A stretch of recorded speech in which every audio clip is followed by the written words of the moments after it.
আসসালামু আলাইকুম। আমরা প্রতিদিন হাজারো কাজে বাড়ি থেকে বের হই, কিন্তু আপনি কি জানেন বাড়ি থেকে বের হবার সময় ছোট্ট একটি দোয়া পড়লে আপনার সারা দিনের নিরাপত্তার দায়িত্ব স্বয়ং আল্লাহ সুবহানাহু তাআলা নিজে নিয়ে নেন। আজ আমি আপনাদেরকে জানাবো সেই ছোট্ট আমলটি যা আপনাকে শয়তানের কুমন্ত্রণা থেকে দূরে রাখবে। বন্ধুরা, আমাদের প্রিয় নবী সাল্লাল্লাহু তাআলা আলাইহি ওয়াসাল্লাম আমাদের জীবনে প্রতিটি পদক্ষেপে সুরক্ষার পথ দেখিয়ে গেছেন।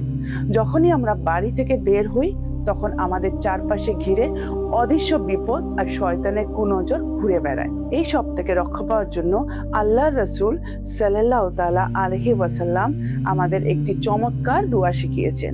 দোয়াটি হলো বিসমিল্লাহি তাওয়াক্কালতু আলাল্লাহ লা হাওলা ওয়ালা কুওয়াতা ইল্লা বিল্লাহ।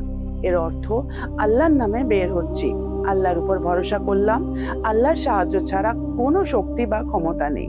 হাদিসে আছে, যে ব্যক্তি বাড়ি থেকে বের হওয়ার সময় এই দোয়াটি পড়ে, তখন শয়তান হতাশ হয়ে যায়। সে তখন অন্য শয়তানকে বলে, আমি এই ব্যক্তিকে কিভাবে পথভ্রষ্ট করব? একে তো হিদায়াত দেওয়া হয়েছে, এর সব বিপদ দূর করা হয়েছে এবং একে নিরাপত্তা দেওয়া হয়েছে। এমনকি শয়তান সেই ব্যক্তির থেকে দূরে সরে যায়। তাই কাজের জন্য বা ঘুরতে যখনই ঘর থেকে বের হবে, এই দোয়াটি পড়তে ভুলবেন না। একটি ছোট্ট আমল আপনাকে অনেক বড় বিপদ থেকে বাঁচিয়ে দিতে পারে। ভিডিওটি ভালো লাগলে শেয়ার করুন, যাতে আপনার মাধ্যমে অন্যরাও এই সুন্নতটি পালন করতে পারে। আসসালামু আলাইকুম।